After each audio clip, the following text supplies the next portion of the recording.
peoples, what's going on? It's your favorite crew of the good ship Pegasus back with you guys tonight. We're happy to see everybody, as we always are on Thursday. And, I have been really running late today. It's weird. I ran late this morning when I was running errands. I ran late when I was taking my car to get service today. I just was running late all over the place. Then I saw Spider-Man and I ran late setting this stream up. And it throws I know that these folks could have probably throttled me because I put it up there like 25 minutes before we started. So, yeah, I've just been running late, being a boomer all day. So, it is what it is, guys. But we are here. We're all present and accounted for. We're doing the episode tonight. A Disquiet Follows My Soul.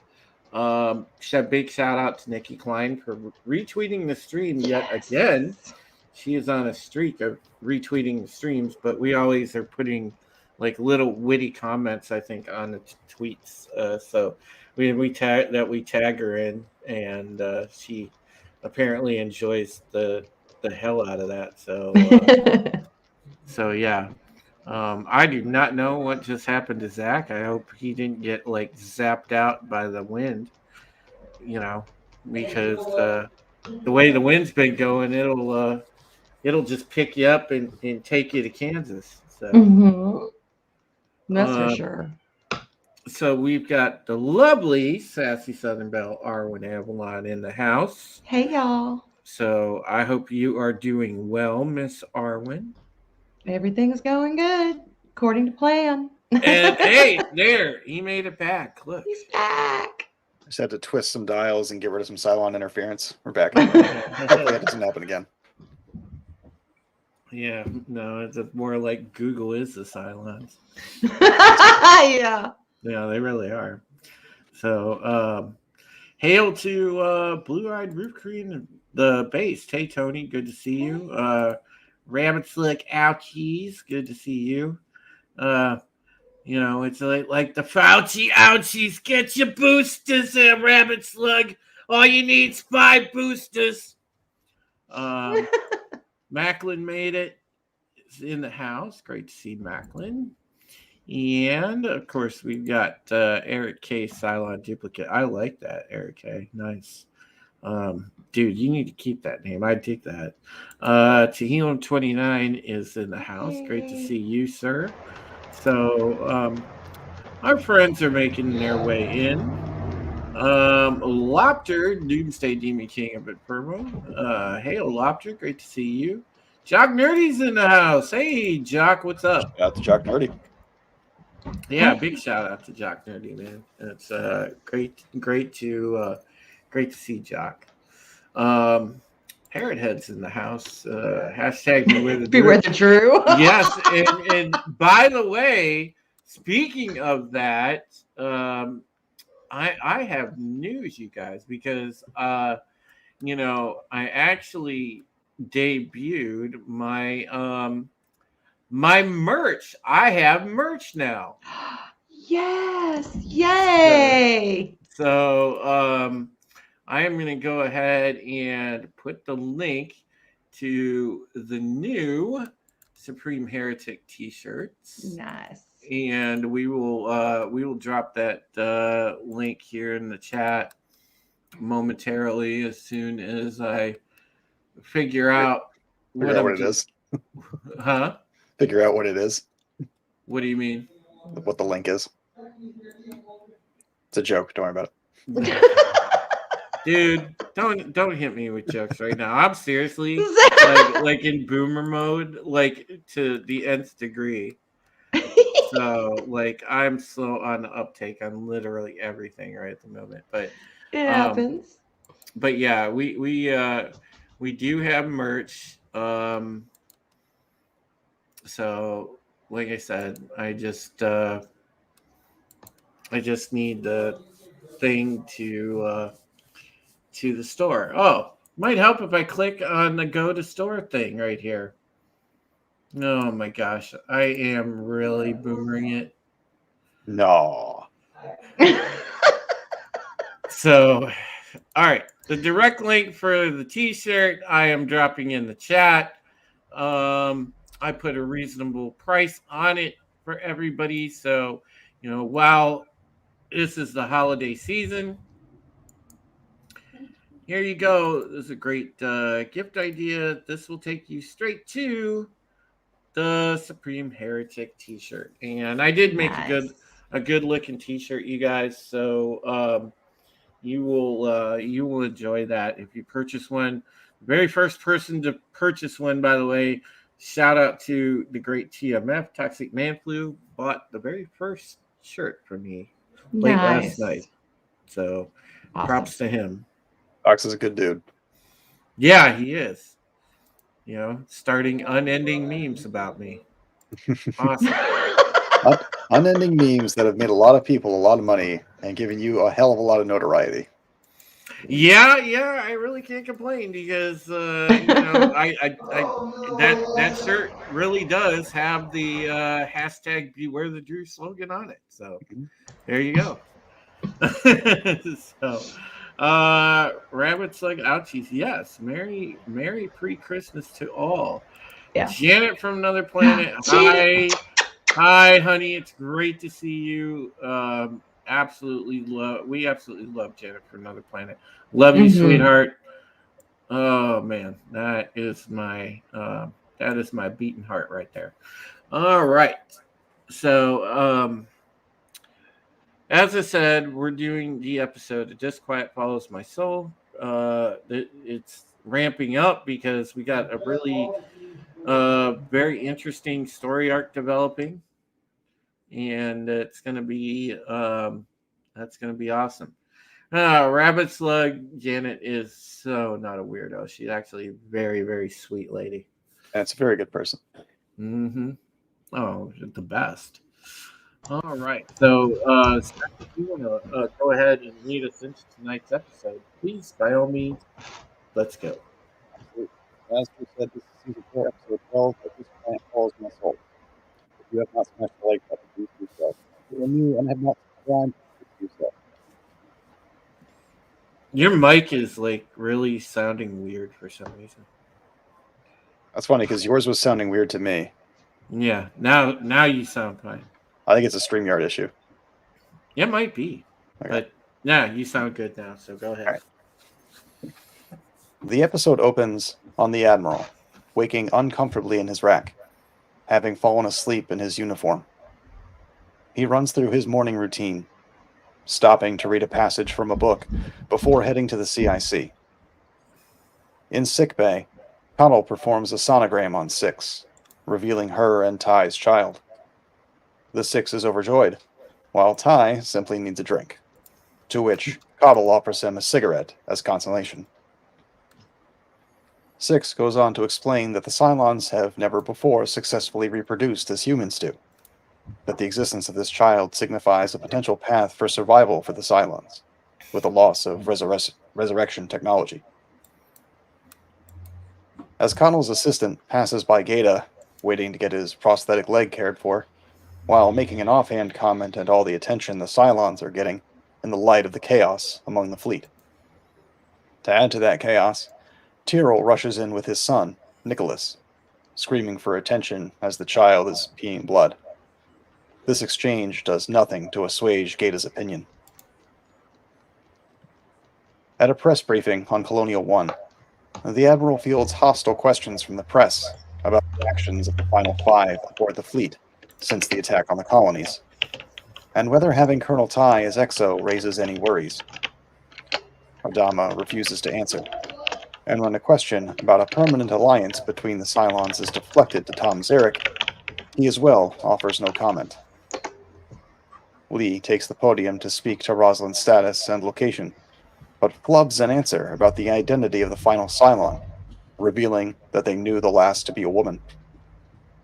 In the President's office, Xeric vehemently opposes an alliance with the Cylons, but the Admiral instructs that the President will make the final call.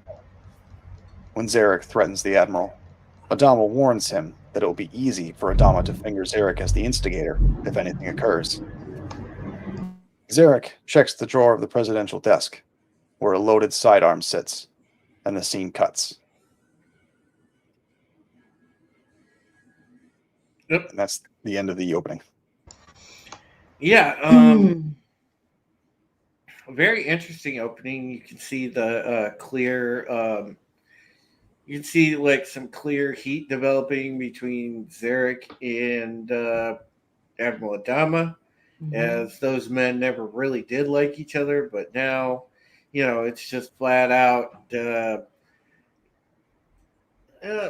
antagonist versus protagonist at this point. It's all out there that there's going to be a showdown at some point. Yes, I agree. All those little seeds of discontent you can see them in this opening scene. Between them with Gaida, you can see he's not having what's being sold. He's like, nope, I am not into this.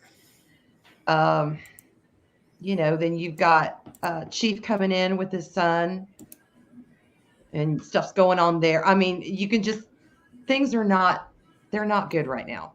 They're not good. They're not smooth. Kai and Six are great as far as, what's going on with them, but there's not harmony. Let's just put it that way. There is not harmony at all. Oh, absolutely. The aftermath of the events at the end of the last episode have blown the lid off of a lot of people's self-control, and people are just letting loose whatever emotions, mainly rage and feelings of revenge, are bubbling to the surface. And Gaida is one of the prime examples of that in this episode. Like he is fostering hate towards everybody right now. Yeah, he really is, because you could see like the change that's come over him, where he's really got this bitterness and everything. So yeah, that's definitely a major thing that's getting ready to pop. I think we've lost Arwen. Either that or she is very good at holding one position. Yeah, she frozen. Are you frozen? Yeah, I think she's frozen. All right, so it seems like we're having some StreamYard issues tonight. Stand by, everyone. We're going to try to make it through this. Yeah. So I think, and I watched this episode twice, the overarching theme that I saw in this episode is that Adama is losing control of the situation, and he's not immediately aware of it. Like, he thinks that he still has command, but the whole situation is getting out of his control.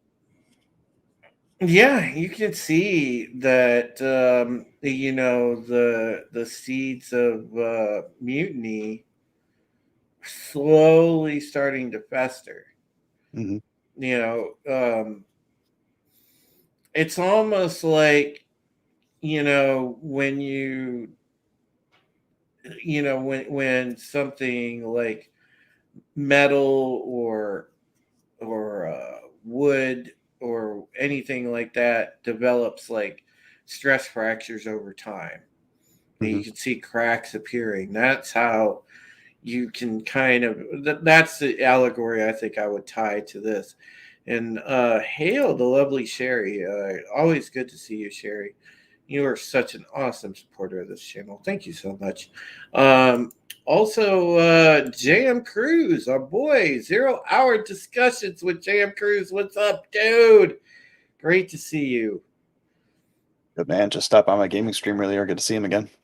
Yeah, JM's just really good people, man. Good dude. Absolutely love him. And that's another great supporter of this channel. Great channel himself, too. He's got good interviews. But the thing is yeah, you can see those cracks starting to form, and obviously we're getting into a pretty major arc. Mm-hmm. So yeah, this is only going to really continue to come to a head. And oh my gosh, Arwen said, "Power in my entire neighborhood just went out. don't know what's going on. I'm going to call the fire department and see what the deal is. Damn. It's damn Cylon interference. They're hacking the grid, man. All right, well, I could just go and say, like, since I just came from seeing Spider-Man, Jamie Foxx is at it again. right. All right, well, we can hold it down. Hopefully she'll come back, but we can hold it down. Here, I'll let you read that. Trivia for today. This was the first BSG episode directed by Ronald D. Moore. Well, there you go. Which is surprising considering he's been in charge the whole time, but he never took the directorial reins directly. So, yeah. There you go. Wiki Supremacy says, Daggett representation. Nice. I need my boxy theories, gentlemen. Come on. Yeah. Chip says he needs to get laid. Hey, look, speaking of nerdy friends, here's a fellow nerdy friend, Maria, on Miss Unlocking Lore, also one half of the After the Weekend with R2 the Icky. I love Maria to death. She's like one of the great friends that I made. She is absolutely amazing. And by the way, guys, to give them a shout out, both R2 and her are really awesome with what they're doing. And they are among the next, what I feel is next wave of big up and comers in our fellowship. So yeah.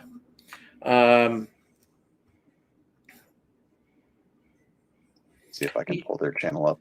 Yeah, rabbits like that's absolutely fine. But yeah, Zach, if you want to go ahead and continue, go ahead. Absolutely.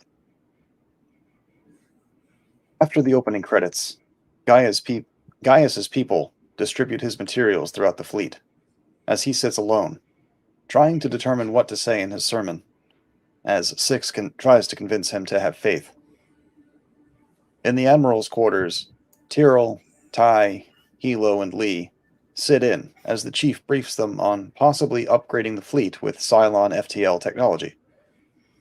Lee reminds them that the Quorum would need to sign off on the idea, and the acceptance is less likely to succeed if squads of skin-job Cylons are needed to complete the work, as Tyrrell informs them. Lee considers the argument that upgrading before the fleet's food and fuel run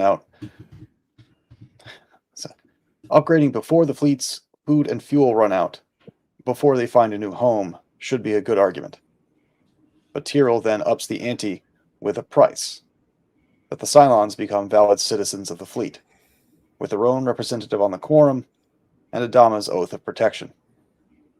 Gaida objects strongly, but the Admiral indicates that he is weighing all options as he dismisses the group, realizing that President Loslan needs to weigh in on it as well. As they leave, Ty takes a moment to admonish Gaida on his looseness of tongue and lack of respect for the Admiral. Lee talks with his father about getting the proposal through Roslin, and the Admiral reaches out to her on the handset. We see her laying out a mix of medication, which she then throws in the bin while ignoring his call. So here we have what sets up the big split towards the end of the episode is this idea that the permanent alliance between the fleet and the Cylons is not going to sit well with a number of people, so much so that it's going to cause this big rift among all the levels of command. Yeah, absolutely. I'm just seeing it in Rosalind's having breakdown issues. A lot of it has to do with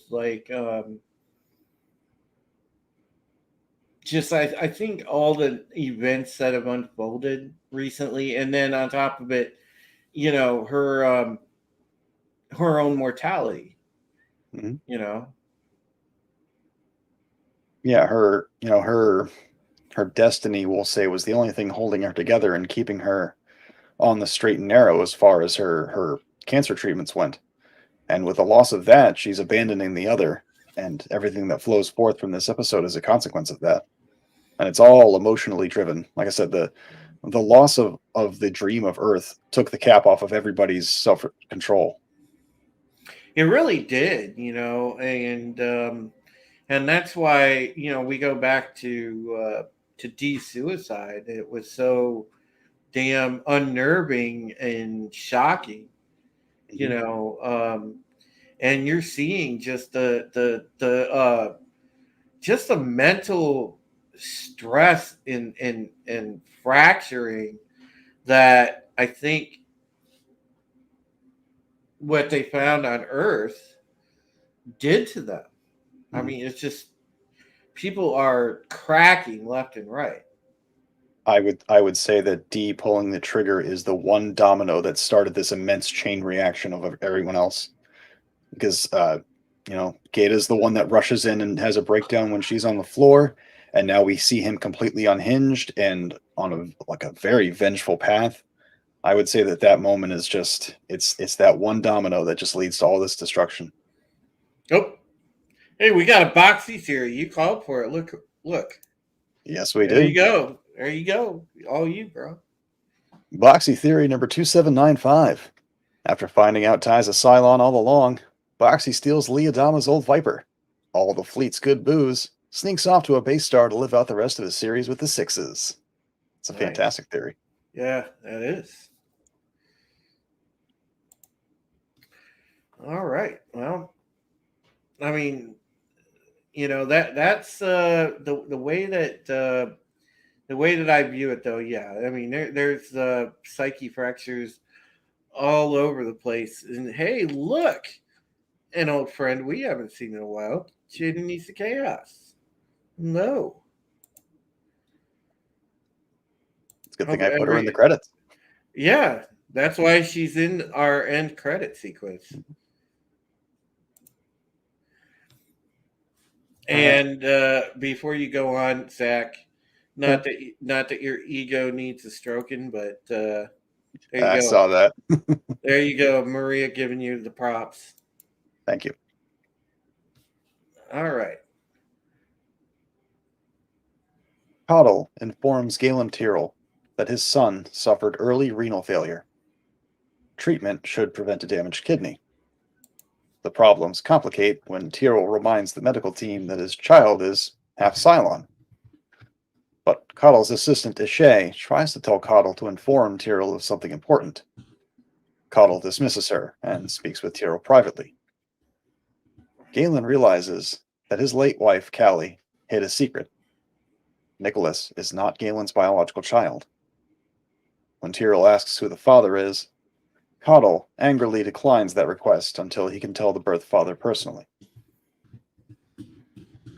I think we should stop actually right here because this is a moment of contention because it falls in the fallout of the reveal of the Cylons and the fact that Nicholas was already kind of in the picture. So this is kind of a retcon, but it also points out to me that the one person in this entire scenario that has kept their head is Doc frickin' Coddle. Yeah. Coddle is like, I am still the goddamn doctor in this ship. Mm-hmm. Yeah, I mean, everybody's carrying on with melodrama, and he's just like still the same matter of fact, like, uh, Yeah, the chain smoking hard ass doctor who yeah, doesn't take shit from anybody. yeah. No, Best he doesn't. Cylon and best human character in the alike. series. Absolutely. And that's what's great about it. He doesn't take shit from Cylons. He doesn't take shit from humans. You Mm-hmm. don't take shit from nobody, man. It's great. Yeah. And it sucks that the actor that plays Coddle passed away, God, dude, that guy did great work. He was a good actor. It's fantastic. All right, I'll continue on. Admiral Adama tries to convince Rosalind to help with the Cylon Alliance question as she tries a few aerobics. But Laura continuously defers back to get back into the political game, asking for just a little more time, to be alone, as she pushes Adama out of her room. Picking up more trash on his way down the hall, the Admiral continues down a corridor and past the officer's rec room, as Gaida sits down next to Kara Thrace, who is far from in the mood to talk. Gaida reminds her of her involvement to try him as a Cylon collaborator, and that 2 of the other judges turned out to be Cylons themselves, as did Thrace's own husband. Gaida and Thrace exchange unpleasant words about Anders and his actual behavior on Caprica, and he insinuates that she could be a Cylon herself. Thrace replies that at least she's not a gimp, referring to Gaida's lost leg. Gaida threatens that there will come a reckoning, but Kara isn't fazed, warning that she won't hesitate to strike him despite his disability or anyone else as she leaves the room. Lieutenant Gaida then tells the others left in the rec room to close the hatch, saying that they all need to talk. On Colonial 1, Lee makes his case to the quorum, but finds no purchase among the delegates. Vice President Xeric shifts the viewpoint to his time in prison, before reiterating that the Cylon collaboration with the fleet requires explicit government permission and the consent of the people. Lee Adama argues that they need to find a solution everyone can agree on, but Xeric wins. The quorum votes in favor of Xeric's recommendation that no Cylon or Cylon technology be allowed on any ship without the express permission of its captain and crew. So now the battle lines are being drawn. Mm-hmm. Clearly. I love that exchange where Kara basically tells Gaida, I don't give 2 shits if you're handicap. I'll just knock the shit out of you. Which is great. I kind of chuckled at that. I love that. Yeah, and she's not taking any of his shit either. Like, she knows exactly what he's getting on about, and she's like, just get to the fracking point. And then he states out, like, you're not telling me anything I don't already know. Like, I'm aware of all of this, and I would still kick your ass. Mm-hmm. Yeah, exactly. So I think the best line is when she walks out, and this is apparently ad-libbed by Alessandro Giuliani, is it? So I guess a pity frack is out of the question? Mm-hmm. Yeah. Yes, that was a great line, dude. Yeah, completely ad-libbed, turns out. Mm-hmm.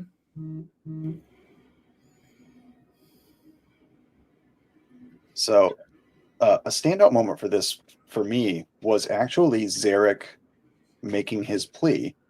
The way he goes about convincing the quorum members using his time in prison and how it warps your perception of reality to relating that to the situation they're in now is actually a fairly genius argument. And I'm not surprised that he won the argument, but it was a very well acted scene. Oh yeah, he definitely was persuasive in that, and he swayed some of them initially with that. So it was very interesting. He just came in all like, "That's my opinion." Pretty much. Well done. There's one other thing I wanted to bring out, but I can't quite remember what it is now. So I'll see if I can come back to it later. All right, go ahead. Oh, I was going to say, yeah, the passing of this motion is we'll say it's the shot heard around the world, because it completely sets all of the battle lines. It makes all of these ships, we'll call them separate states. They're all independent entities now, but they're all kind of, they're allied behind Xeric in a way. And Xeric, I stated before that Cottle's the only one that hasn't lost his head, but Xeric is still the same single-minded, power-focused person he has always been. So I would say he hasn't lost much of himself either, because he still has his anchor of his foe being Rosalind and Adama. He's always been against them. As long as they are in power, he has that to hold on to. Yeah, well, you're exactly right, because he's sitting there and he knows that he's just essentially created a division that could benefit him, between the civilians and the military. And oh, by the way, he just happens to be the buffer in the middle of it, so he has control of the situation. So yeah. All right, so now I'll continue on. Now that I'm done interrupting myself. With energy never before seen in her, with energy not seen in her since her days as president, Laura Roslin, in crew sweat clothes, is jogging through the corridors of the Battlestar, to the curiosity and astonishment of the crew as she passes by. Meanwhile, Admiral Adama awakens from dozing off at his desk, a bottle of alcohol and star maps laid out in front of him. He's awakened by a phone call and proceeds to head to the flight deck and chew out crewman Figursky on the status of the flight deck, the squadron, and his crew's refusal to show up to work. He looks up in disbelief to see Rosalind running along the catwalk. He proceeds to place himself in her path as she rounds a corner on the run route.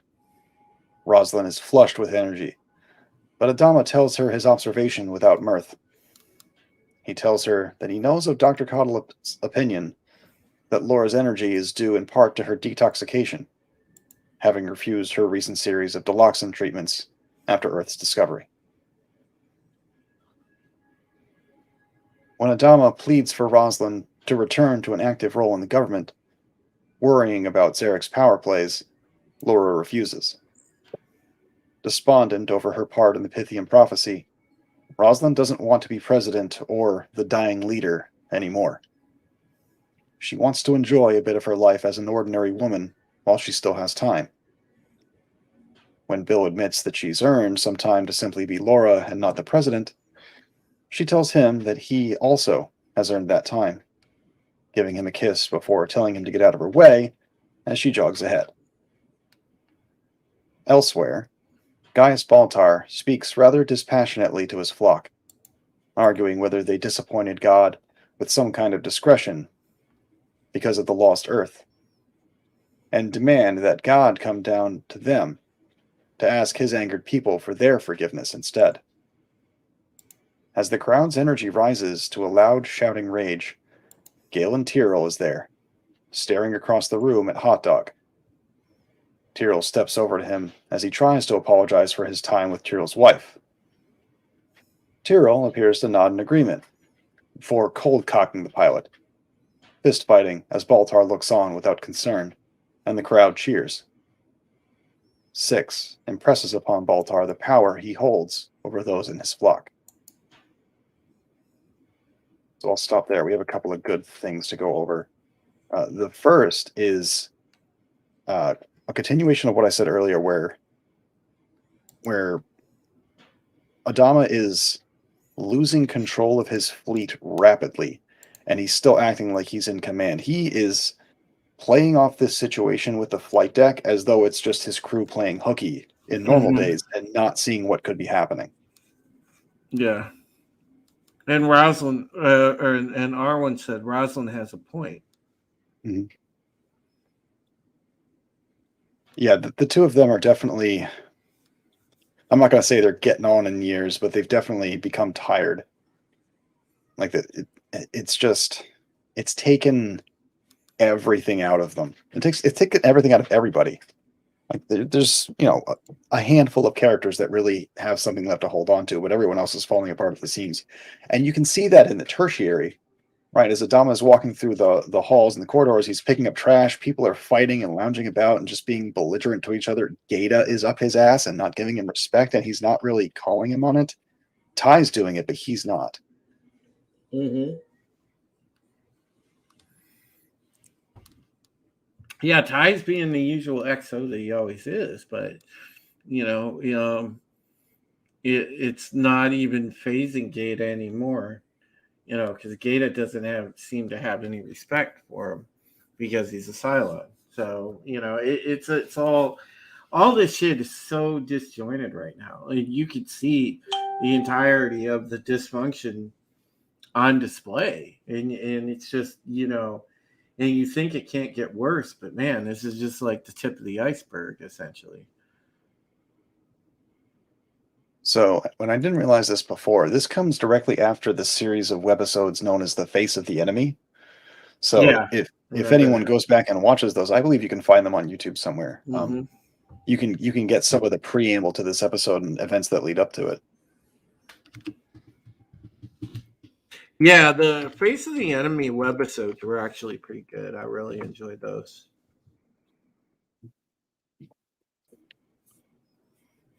Yeah. So there's that, and then Tony asked me the question earlier that I mentioned this was a retcon. What's being retconned in this situation is the reveal that Galen is not the father of Nicholas because of his identity as a Cylon.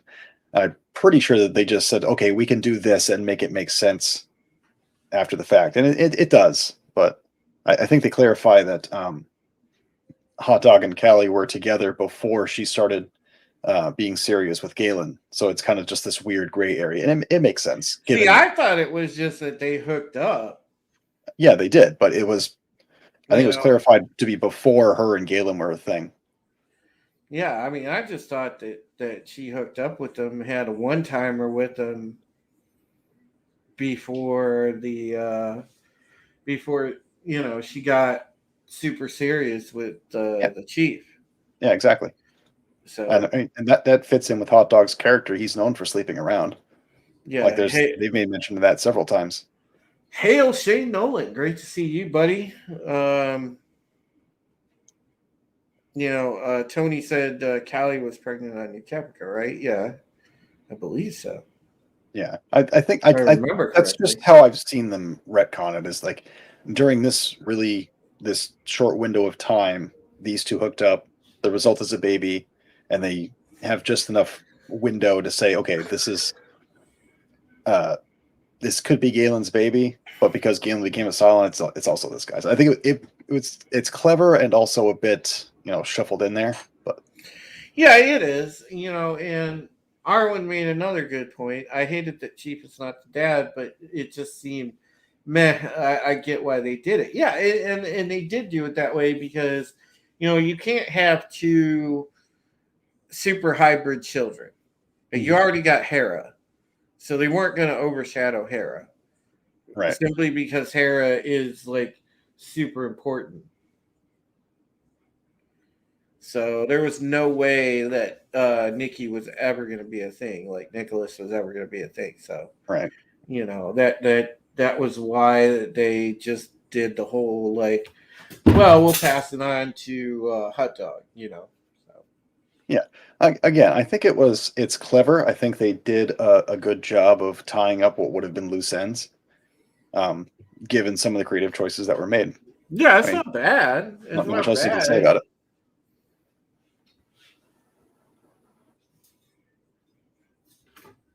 Yeah, I mean, I don't think it's bad at all. No, but it's pretty much the only option you had because it's almost like trying to write yourself out of a corner. Yeah, and I mean, so that almost never works. But I think in this instance, they got themselves far enough out of it. It certainly wasn't the biggest problem in the series that they had to fix. So no, I mean, it's not a terrible, like lore-breaking continuity issue in my eyes. So that was that. All right, so I'll move on to the end of Act 3.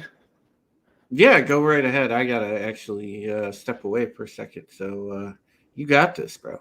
Okay, I'll read slow. As Saul, Ty, and the Admiral make their way to the CIC, Ty tells the news of the Cylon FTL upgrade is not being taken well at all throughout the fleet.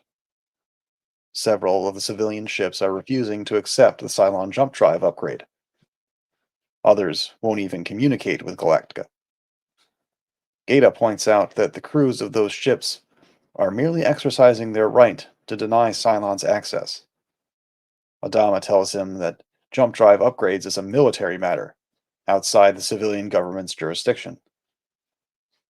Totally ignoring military subordination, Gaida questions the Admiral's right to make the ships comply with the upgrade. Their argument is interrupted with news that the fleet's Tillium refinery ship, the Heretic, has mutinied. Its crew has killed a Cylon and 2 Marine guards. Adama then orders a Mardet alert team and a Raptor to intercede. The Heretic is not communicating with Galactica, but it does send a wireless transmission to Colonial 1. Mr. Hoshi intercepts it. Tom Xeric is directing the refinery ship not to cooperate with Galactica. Just as the Mardet team arrives, the Viper's firing warning shots across the ship's bow. As Athena tries to guide the Raptor to the dock with civilian ship, the Heretic jumps, pushing away the Raptor and both the Vipers. And I did not read slow enough.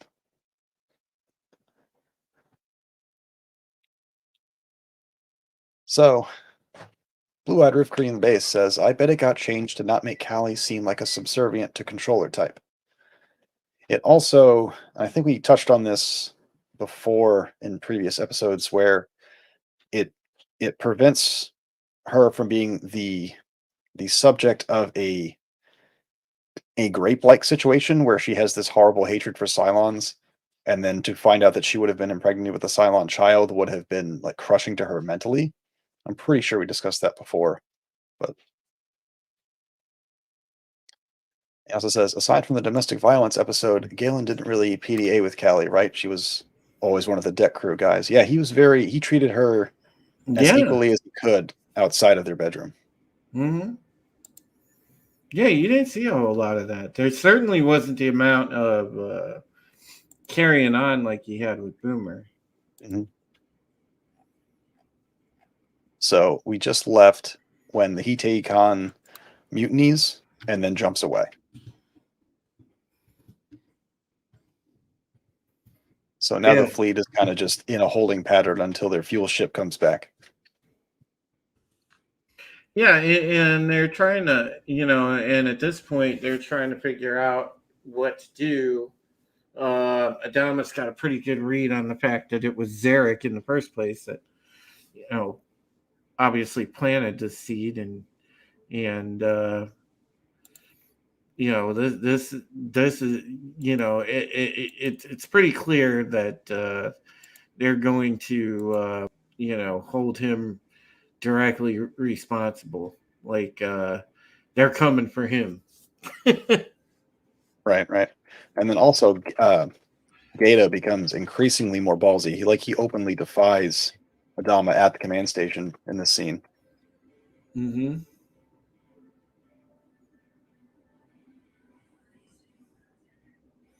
Yeah, it's starting to come undone big time. Mm-hmm. All right. So I will read the 4th act through, and then we can continue discussing. All right. Incensed at Xeric's power plays, the Admiral orders Athena and her team to board Colonial 1 and arrest Xeric, authorizing them to use deadly force if necessary. Back in sickbay, Tyrrell instructs Hot Dog on the basics of being a father. He then leaves him to tend his son. I like that conversation, by the way. Yeah. When he asks Tyrrell how long he must sit at Nikki's bedside, Tyrrell answers, until he gets back, which will be long after he sobers up. In the brig, Admiral Adama drops a thick pile of documents in front of Tom Xeric, noting how the documents record many of Xeric's criminal activities. While Adama knows that Xeric would happily go to the gallows or rot in jail as a martyr, to be condemned as a political criminal, the very people Xeric had fought against for most of his life, would be too much of an embarrassment for him to handle. Xeric doesn't believe that the fleet would handle yet another protracted trial, as was the one against former President Baltar. But Adama disagrees. Without the Hitei Khan and her Tilium, the fleet can't move about, noting that Xeric would have no friends in such a situation. Adama posits that Xeric knows where the Tilium ship is, and leaves him to read the documents. But Xeric relents, scribbling down the coordinates of the ship on a page from his pocket pad. Adama takes both the note and the file. As the Admiral leaves, Colonel Tai is there to greet him, asking if he should send in a medic, wondering if Adama appealed to Xeric's intellect with his fists. This was a great line. Yeah. Tai looks at the Admiral, telling him how unwell he looks. Adama hands off the folder to Tai as he leaves, and as he leafs through it, Tai realizes it was nothing more than laundry reports. Tai says with a smirk, realizing that the Admiral had outbluffed the politician. Later, Gaida meets with Xeric, still in his cell. They agree to an alliance against Adama's alliance with the Cylons. Gaida promises that he has others in the fleet ready to aid in a coup against the Admiral. The day ends as the Hitei Khan jumps back to its place in the fleet. The Admiral hears the news on the phone from Colonel Tai, asking him to handle the situation as a female hand comes up to take the phone away and place it on its receiver. The hand is Laura Roslin's, lying in bed with Adama, nude and comfortable, a smile on her face. He tells her about the Hitei Khan, but her reaction is uncaring, as is his. The both of them lost in their tender moment as the episode ends. The seniors got their freak on. About time. Yep. So it was interesting. You kind of got that good mama and Papa Dama bow chicka wow wow, and then you got the and it was more implied, obviously, but you got the you got the whole thing, that sort of master chess game that sort of play that Adama made, man. That was a great bluff, and he appealed to Xeric's vanity, knew that Xeric couldn't step away from that, and that was good, and that was just master psychological play, being observant on a person's makeup. So that it was just awesome, the bluff that he pulled on Xeric. But yeah, I thought that was great, and the whole thing, just laughing at the whole when Ty just looks at that thing like laundry reports, it was great. So initially, I would agree with that point, but then you see that Xeric has a contingency for this. So it's another instance of some of what I've been saying this entire episode. Adama thinks he has this in the bag, but he really doesn't. Like, he thinks he's got control, but everything else is still fault. He has no idea what's coming his way. He has no idea the firestorm that's about to happen. But he's still, he's confident in it. And I think he's a little bit distracted by Rosalind. Another great observation by our co-hostess. She says Xeric is a megalomaniac similar to Baltar, but not nearly as savvy. Agreed. No, he's not as savvy as Baltar, but he's up there. It's like Zach says, he does have a contingency. I think he's more inclined to violence, whereas Baltar is going to try to think his way out of as many situations as he can. Mm-hmm. I think if push came to shove in a fight, Xeric would kill Baltar 9 times out of 10. Oh, absolutely. Xeric could probably not outthink Baltar as often as he could. Mm-hmm. Yeah, absolutely, man. And that's just that's what it is. So I want to do a video on tertiary characters or secondary characters that could have been Cylons that weren't, and one of the ones I would pick is Xeric. Oh yeah, absolutely. But that would have been cool in a way, but it would have made sense. I agree with you, but I don't think he wanted to do it simply because it's the old school actor in Richard Hatch, and it's not that he would have necessarily had an entire problem with it, but I think part of him being how he remembered and his legacy from the first Battlestar, he probably didn't want to be construed with working with the Cylons. Because I thought that I actually read somewhere that he did feel like that. So I get the feeling that no matter who they picked, someone would have been upset that they were a Cylon. Mm-hmm. And that's part of the reason in the end that they didn't make Richard Hatch play a Cylon. Mm-hmm. So, but I think if I were gonna pick someone, like if I were gonna pick characters, I would pick people that didn't have a direct influence in military or political decisions for a lot of the series, and were still close enough to have influence to those positions. And for a lot of the series, Xeric doesn't have direct political power. It's only until these last, season and a half that he does. mm-hmm. But because that would have been interesting. Like if Xeric had been a Cylon, there are times where he has control of the political power of the fleet, like now, and that would have been a perfect, Cylon, hostile Cylon ploy. Yeah, absolutely. So I don't know. I haven't really thought about it. Maybe Celix would have made a good Cylon. Somebody like that. Billy. I think Billy would have been a good one. Yeah. Unassuming, but he's so close to Rosalind for so much of the series. He's got her ear the whole time. Yeah, absolutely. Trying to think of some of the others. I have them written down on one of these pieces of paper in front of me. Oh, Captain Kelly. Yes. Ty Olson.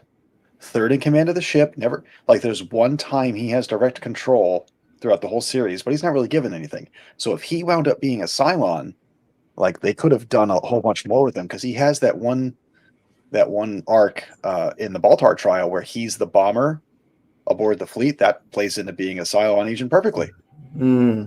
Yes. Absolutely. Yep. Arwen agrees with you. She said Billy would have been great.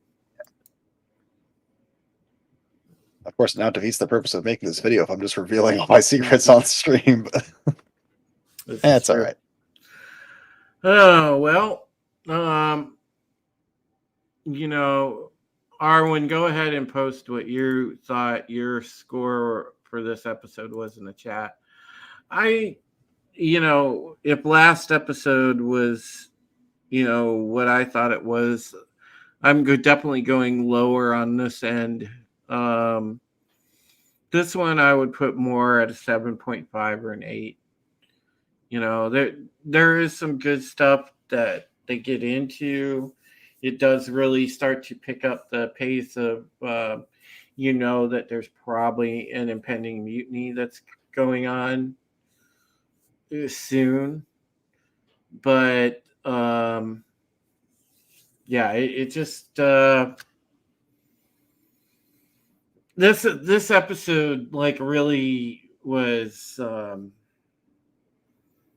exposition and stuff like that. 7.5 for me. Arwen says 8.5. Yeah, I was going to give an 8.5. I do feel like there was a lot of telling and not showing. Mm-hmm. But there's also a lot of setup of really big events and a lot of pretty good performances in this episode. Yeah, not the least of which are Alessandro Giuliani and Richard Hatch. Right. Those two do play off each other very well. So, there is that. And that's going to come into play, and we're going to see that very rapidly come into play. So that's another thing I noticed, actually, and it's kind of a it's an extension of Gaida's character. Not that he hasn't had a gigantic amount of character development over the 4 seasons, but he starts out in the early days being, attached at the hip to Gaius Baltar. And Gaius Baltar kind of like shoves him away and doesn't really pay him the kind of respect. And now he's attaching himself to Tom Xeric.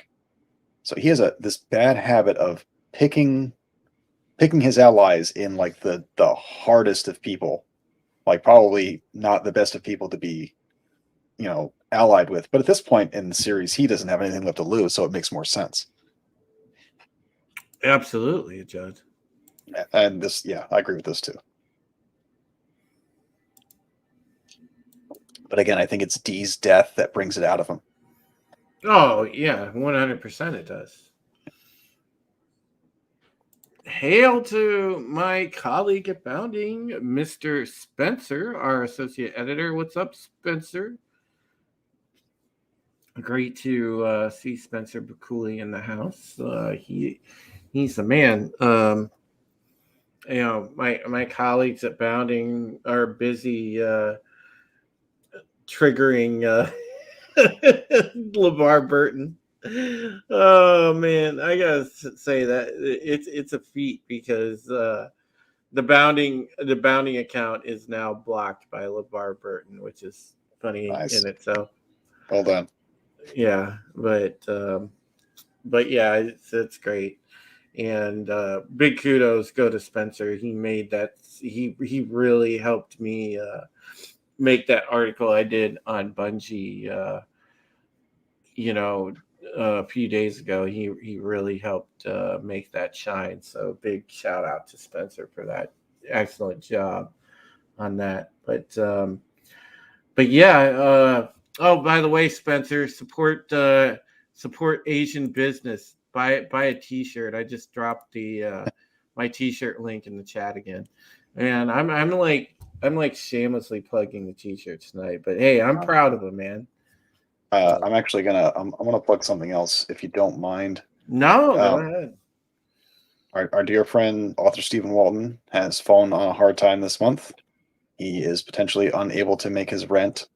I'm going to post the link to his GoFundMe in the chat. If you have anything you can offer to help, please do.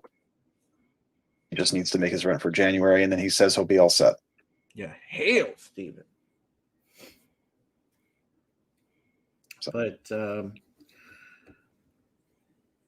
But yeah, the thing is though, like all in all, this episode is probably, when it comes down to the next like couple that are coming up after it, out of the 3, this episode is probably my least favorite of the 3. That's understandable. Yeah, I think sometimes the setup doesn't always feel as good as the payoff. Yeah, I think it's just the nature of things. And that's exactly it. That's kind of what it boils down to for me. So there are some really good moments, and we get the romance between Adama and Rosalind at the end, and like you said, it's handled very softly. It's handled very appropriately to the status of their relationship. Given that you've seen some hot and heavy action throughout the series in the way people interact with each other, this is a very stark contrast to that. And it's nice. It's exactly what you would expect for those two. Yeah. Well, I'm looking forward to seeing more of it play out, which we will. Like, because the next episode, it's gonna ramp up, and then the episode after that, kind of a conclusion of this little mini arc, it will really sort of crescendo at that point. And just to let you know, folks. Okay, so do you want to tell them the big news, or do I? Oh no, this is all you, man. This is your win. I held off from telling people on my own stream, so. Well, that's cool. I appreciate it. All right, so guys, you may have caught Rogue Resistance this past Tuesday, And you know that we had Chase Geyser on. Well, Chase Geyser happens to be a good personal friend of Nikki Klein. So, interesting story here. I get off stream on Tuesday. We shut down the StreamYard, and I was just scrolling through Twitter, and then next thing I know, I get a text, and it's from Chase. Only this time, it's a text chain, and the text, the other number I see in that text chain is none other than Nikki Klein, who played Callie. And Chase is like, "Hey, Drew, this is Nikki. Nikki, this is Drew. Have at it in chat, guys." And I was just like, "Well, I'm in a text chain with Nikki fucking Klein." And we were just chit-chatting, and we tentatively have her set to come on November 30th or November 30th, December 30th. God, I'm boomer in my days. But the thing is December 30th, she will be on. We will be actually doing the episode The Oath, because I believe the next one is Blood on the Scales, if I remember right. Yep, that's correct. So, so Nikki will be here probably on the 30th. We're taking a break next week.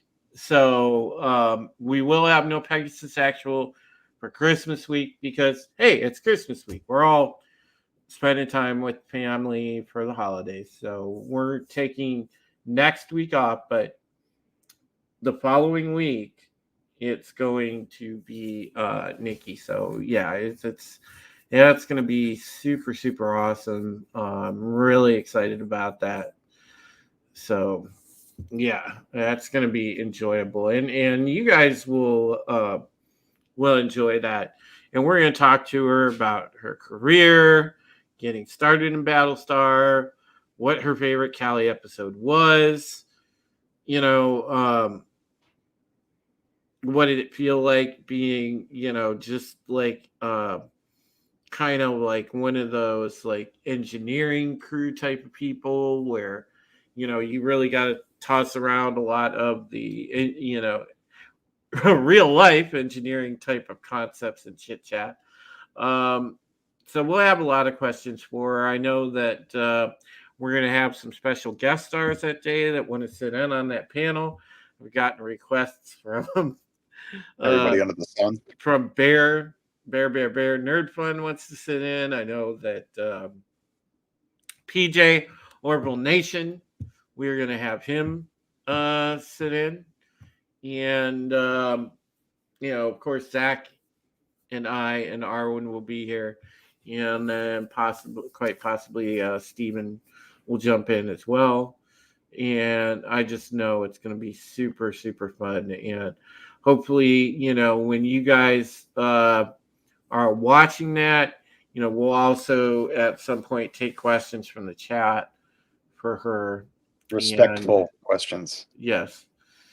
Yeah, guys, because listen, I think we all know different things we may have heard or whatever about certain Battlestar Galactica actresses at some point in time, and we're just not going to touch those questions. So if you put any questions like those in the chat, those will be ignored. I'm just telling you now. We're going to keep it at straight questions about the show, about the business, things like that. So I think we should also avoid politics in general too, just for the sake of that. Nikki is a very super liberty-minded person. I will say that. She would actually fit on either stream that I do, if we're being honest. But no, this just feels like a natural fit. She's a Battlestar alum, and this is where she belongs, man. So we're going to have her on Pegasus. And then there's a possibility down the road we may be able to pull her into an episode of Rogue Resistance. We'll see how it goes. Because we're still building a working relationship with her. So it'll just be nice to have her, give some of her time and appear on Pegasus. So, we'll absolutely take the wins where we can get them. Mm-hmm. And we'll continue to build that bridge. So, and I think this is a giant win, and I applaud you for your efforts, man. I really do. And it all comes in networking. So, that's just how it is. I'm busting my butt networking and, trying to get compelling guests on both shows. So, but yeah, that's the big news, guys. So make sure that, you catch that. So yeah, don't forget next week there is no Pegasus, and the following week we'll be back. So I will let if anybody else has some thoughts in the chat, we will cover final thoughts here, and I will go ahead and pass it on over to Zach so he could do an outro, and we'll let him go now. All right, sir. Go right ahead. Plug your stuff. All right, guys. So you can find me at Brightest Day on YouTube and Twitch and Odyssey. All of my socials and channels are on my About page on my channel. Monday, Wednesday, Saturday, I do Booked with Brightest Day, where I read sci-fi novels to you. I am in the process of finishing up Heir to the Empire, Dune, and Space Crime Domino by Kai MFS. Those will be done by the end of the month. And in January, I will have a whole slew of new books ready to go.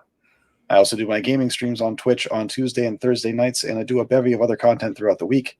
And on Drew's channel, I support Rogue Resistance and Pegasus Actual Podcast. Love you guys. All righty. And if you want to pull double duty there, Zach, go ahead and, let's plug Arwen's channel. So Arwen has her lovely stream with Purple Valkyrie, Pink and Purple in the afternoon. She's also on a multitude of other channels throughout the week. Yeah, she's Culture Casino Jr. Basically. She's on, what is it, that?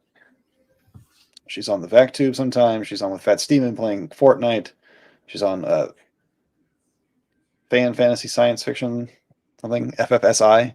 Can't remember the Yeah, I've seen her on Klobby's stream. Man, she's everywhere. She is absolutely everywhere. She's everywhere. So, man, I would have stream brain. I get stream brain after just doing 2 streams a week. God, I don't know. I could keep up with all them appearances. But, yeah, she's all over the place. So make sure that you subscribe to Arwen, catch her around. I want to thank everybody for your continued support. Those that have bought t-shirts, those that have been getting the word out about the channel. It's that's great, and I really do appreciate that. Arwen says, I'm having a girls stream Friday night on my channel at 7 p.m. EST. All right.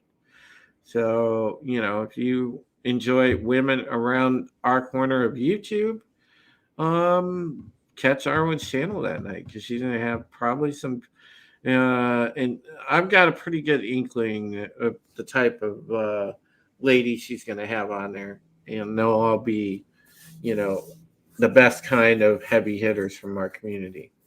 Trouble. So there you go. It's going to be trouble. Yeah, that too. So, all righty. Well, folks, again, if you want to get t-shirts, I dropped those links aplenty in the chat, but here's one more. We'll go ahead and put that in there. You can support the channel and buy t-shirts from there. It has my great new logo that shout out to Tommy. He's in the chat. He designed that. Also the way that the Oh God, and I just lost track of what I was thinking. Never mind. But yeah, you can check out the t-shirts and all that.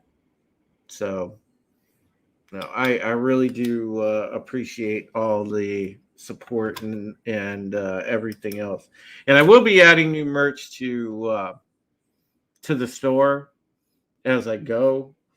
I think the next thing we're going to try to work on is a hoodie or a coffee mug or both. But yeah, it's kind of taking it one day at a time. But yeah, you guys will love that new logo. You're already seeing it with the Betsy Ross flag. So, I made it a point to ask for that, and Tommy did a great job delivering that logo. I mean, he just absolutely killed it with that. So, all right. Well, thanks again, folks. Appreciate you watching. Take care of yourselves. Take care of each other. And always remember this. Spending $150 million on cocaine would make sense. That's right. So, till next time, as I said, take care of yourselves. Take care of each other. Because without you, there is no us. And we really do appreciate you from the bottom of our hearts. So, have yourself a merry little Christmas. Have yourself a great start. And throughout the rest of the year of 2022, may you guys receive all the blessings in the world from, the Father, Son, and the Holy Spirit, but also, from each other. Maintain that positivity. So say we all. So say we all. Mm-hmm.